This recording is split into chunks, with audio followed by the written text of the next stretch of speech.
Hello friend, welcome back to my video. आज की इस वीडियो में हम लोग बायोलॉजी सेक्शन के इम्पोर्टेंट प्रश्नों करेंगे, ठीक है, जो कि आपके रेलवे के एग्ज़ाम में पूछे गए हैं। ये ऐसे प्रश्न हैं जो कि आपके रेलवे के एग्ज़ाम में पूछे जाने के काफ़ी ज़्यादा चांसेस हैं, ठीक है। तो चलिए वीडियो को शुरू करते हैं।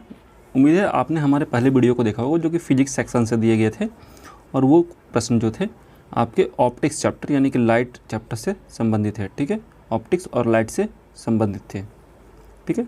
तो अगर आप वीडियो को नहीं देखें तो प्लीज़ हमारे सेक्शन में जाके देख लीजिए उसको। कमेंट सेक्शन में उसका लिंक दे दिया जाएगा या फिर डिस्क्रिप्शन में आपको लिंक जरूर मिलेगा उसका, ओके। तो चलिए वीडियो को शुरू करते हैं। पहला क्वेश्चन है, बरगद के पेड़ का वानस्पतिक नाम क्या है, ठीक।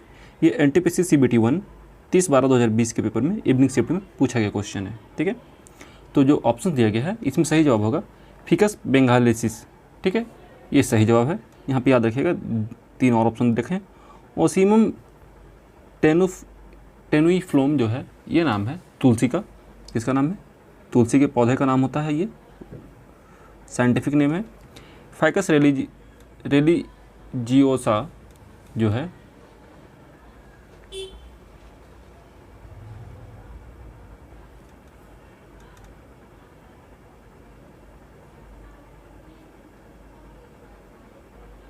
हाँ, फाइकस रिलीजियोसा जो है ये पीपल का नाम होता है, सॉरी भूल गया था मैं, ये पीपल का नाम होता है और ये नाम होता है नीम के पौधे का, ओके। तो यहाँ पे याद रखिएगा, ठीक है। ये 3 नाम और हो गए, ये हो गया पीपल का, सॉरी ये बरगद का, ये पीपल का नाम है, ये नीम के पौधे का नाम होता है और ये तुलसी के पौधे का नाम होता है, ठीक है। इस क्वेश्चन का सही जवाब होगा ऑप्शन नंबर ए, ओके। आगे बढ़ते हैं अगले सवाल की तरफ। अगला सवाल है, जो सामान्य गेहूँ होता है उसका वानस्पतिक नाम क्या है। देखिए, सामान्य गेहूं का वानस्पतिक नाम जो है एग्जाम में पूछा गया, CBT 1 के पेपर में 20/12/2021 के पेपर में मॉर्निंग शिफ्ट में पूछा गया। तो सामान्य गेहूं का जो वानस्पतिक नाम होता है ये होता है ट्रिट्रिकम एस्टिवम, ठीक है, ये नाम होता है। ऑप्शन नंबर सी सही होगा इसका।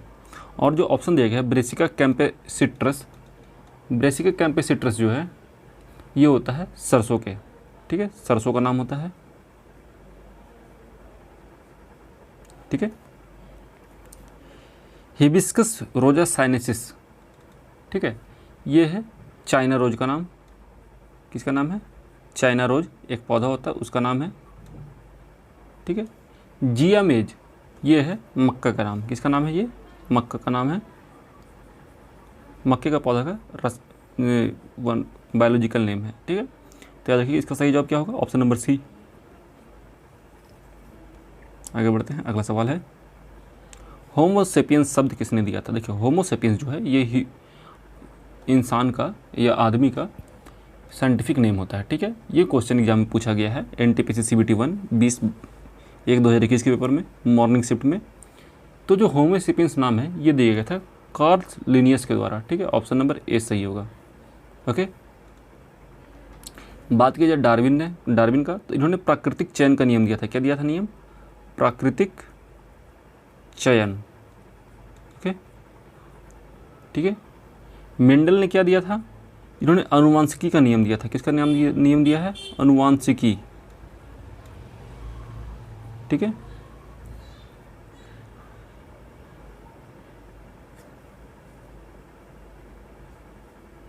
आगे बढ़ते हैं, अगला सवाल है, राना टिग्रिना किस जानवर का वैज्ञानिक नाम है। देखिए, राना टिग्रिना जो है ये जो नाम होता है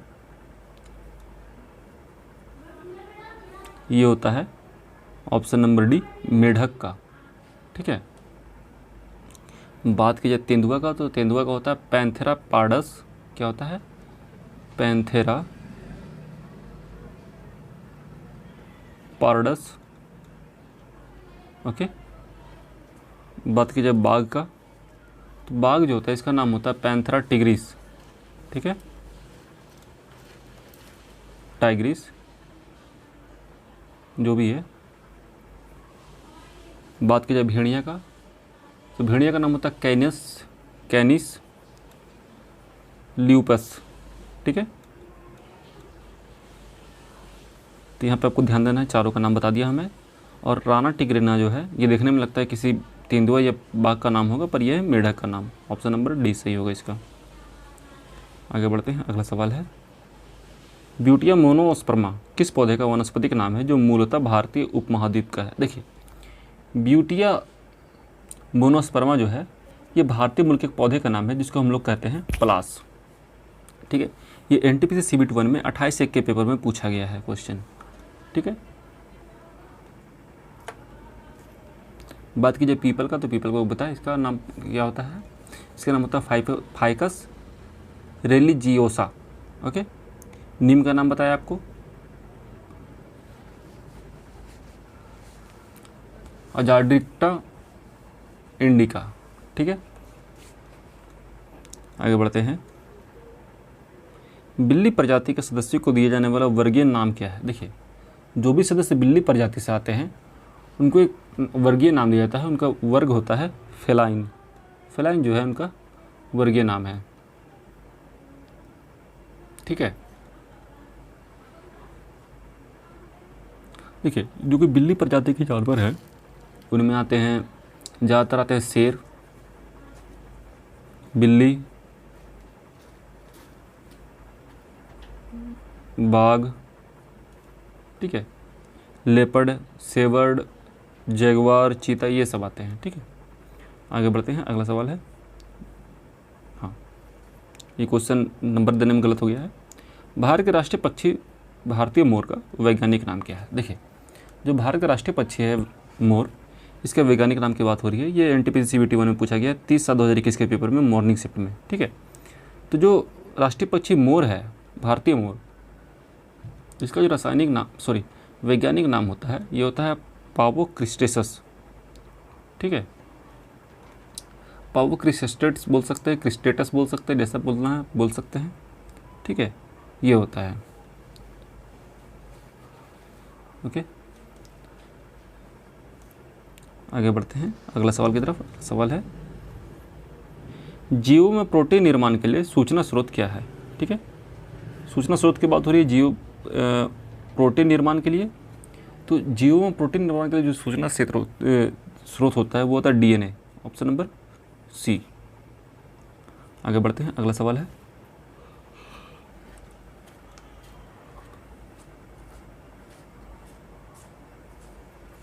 इनमें से किस भोजन को बॉडी बिल्डिंग भोजन कहा जाता है? ठीक है, जो कि बॉडी बिल्डिंग भोजन कहा जाता है। ये क्वेश्चन पूछा गया ग्रुप D के पेपर में, 14/9/2022 के पेपर के मॉर्निंग शिफ्ट में। देखिए, बॉडी बिल्डिंग भोजन उसको कहा जाता है जिसमें प्रोटीन ज़्यादा हो।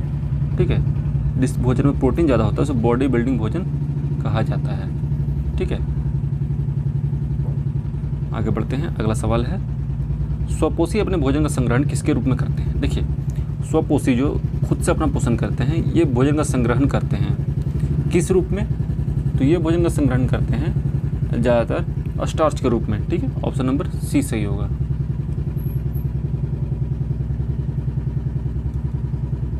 अगला सवाल है, निम्नलिखित में से कौन सा विषमपोषी जीव है? विषमपोषी जीव की बात हो रही है, तो ये ग्रुप D के पेपर पूछा गया 19/9/2022 के पेपर में मॉर्निंग शिफ्ट में। ठीक है, तो विषमपोषी जीव की बात हो रही है, तो विषमपोषी जीव उसको बोलते हैं जो कि किसी दूसरे पर अत्यधिक ज़्यादा डिपेंडेंट होते हैं। इसमें देखिए जो ऑप्शन दिया गया है इसमें बाघ जो है विषमपोषी है। ठीक है, आगे बढ़ते हैं। अगला सवाल है, निम्न में से कौन सा वृद्धि के लिए आवश्यक प्रोटीन प्रदान करता है? देखिए, वृद्धि के लिए आवश्यक प्रोटीन की बात हो रही है, ये ग्रुप D के पेपर में 7/10/2022 के पेपर में पूछा गया क्वेश्चन है। ठीक है, देखिए वृद्धि के लिए जो आवश्यक प्रोटीन होता है ये हमें मिलता है दाल से। दाल में बहुत ज़्यादा मात्रा में प्रोटीन होता है। पत्तेदार सब्जियों की बात की जाए तो इसमें आयरन होता है। ओके, आगे बढ़ते हैं। अगला सवाल, निम्न में से कौन सा अपने आप में एक संतुलित आहार है? देखिए, अपने आप में संतुलित आहार जो सबसे अधिक संतुलित होता है वो होता है दूध। ठीक है, दूध जो है अपने आप में एक संतुलित आहार है। ठीक है, दूध में कैल्शियम मिल जाता है, riboflavin, phosphorus, vitamin A, B12, ठीक है, पोटेशियम, मैग्नीशियम, जिंक, आयोडीन, लगभग सब कुछ मिल जाता है। ठीक है, इसलिए इसे संतुलित आहार कहा जाता है।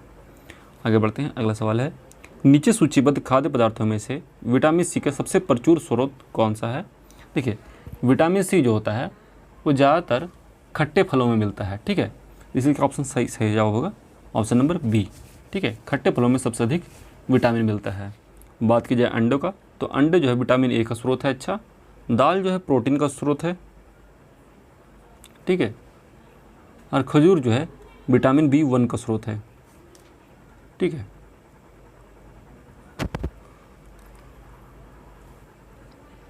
आगे बढ़ते हैं, अगला सवाल है, निम्नलिखित में से कौन सा आहार घटक प्रति ग्राम मनुष्यों में उच्चतम ऊर्जा प्रदान करता है।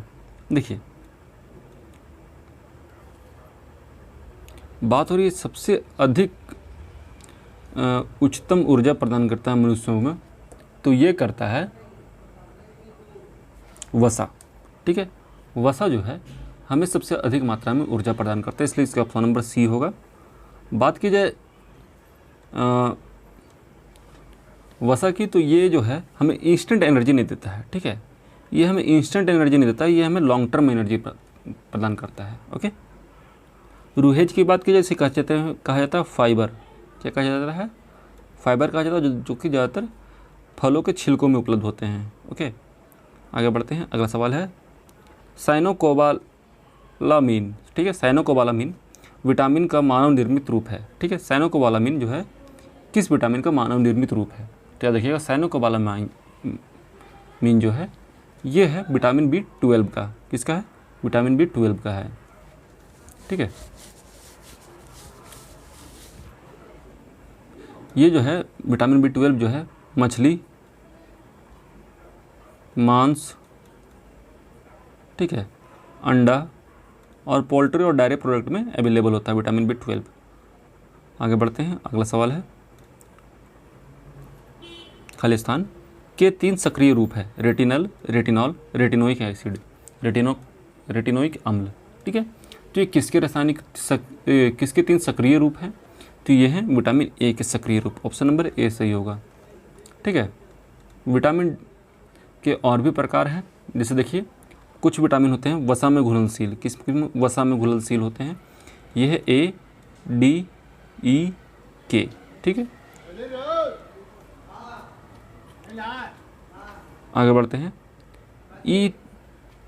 E300 का सामान्य नाम क्या है? देखिए, E300 जो होता है ये सामान्य नाम होता है विटामिन सी का। किसका होता है? विटामिन सी का, जिसे हम लोग क्या कहते हैं? एस्कॉर्बिक एसिड, एस्कॉर्बिक अम्ल। आगे बढ़ते हैं, अगला सवाल है,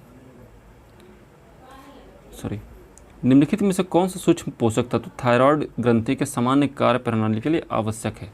देखिए, कौन सा सूक्ष्म पोषक तत्व जो है थायराइड ग्रंथि के सामान्य कार्य प्रणाली के लिए आवश्यक है? तो थायराइड ग्रंथि जो है इसके पोषण के लिए, इसके सामान्य कार्य प्रणाली के लिए आयोडीन आवश्यक होता है। ऑप्शन नंबर सी सही होगा, ठीक है। बात की जाए लोहे की कमी से क्या होता है? इसी कमी से होता है एक बीमारी, इसका नाम है एनीमिया, ठीक है। जिंक, यहाँ पर बात की जाए कैल्शियम, इसी कमी से क्या होता है? नरम हड्डी हो जाता है। क्या हो जाता है? हड्डी नरम हो जाता है, ठीक है। यहाँ पे एक चीज़ ध्यान दीजिएगा, जो जिंक होता है, जिंक जो होता है इसकी कमी से क्या हो जाता है? एक्जिमा नाम की बीमारी होती है जिसमें खुजली हो जाता है। क्या हो जाता है? खुजली हो जाता है, ठीक है, त्वचा रोग जिसको कहते हैं।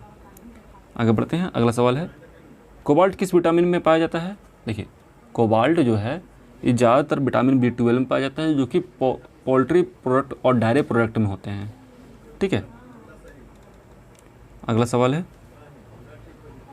शरीर में जिस प्रकार का पोषण मृत और सड़ने वाले पदार्थों से घोल के रूप में पोषक तत्वों को ग्रहण करता है, उनका नाम बताइए, ठीक है। देखिए, जो कि पोषण के रूप में मृत और सड़ने वाले पदार्थों को घोल के रूप में बदल के उपयोग करता है, वो उनको कहा जाता है मृत जीवी पोषण। ऑप्शन नंबर डी, ठीक है। आगे बढ़ते हैं, ग्लाइकोजन शरीर में खाली स्थान का भंडारण रूप है। देखिए, ग्लाइकोजन जो है शरीर में भंडारण होता है इसका, तो इसका भंडारण होता है कार्बोहाइड्रेट के रूप में। ऑप्शन नंबर सी सही होगा, ठीक है।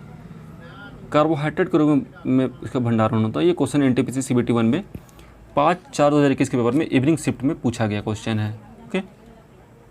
आगे बढ़ते हैं, अगला सवाल है, कैसीन कैसीन एक प्रोटीन है जो कि पाया जाता है। देखिए कैसीन जो है ये एक ऐसा प्रोटीन है जो कि दूध में पाया जाता है, ठीक है।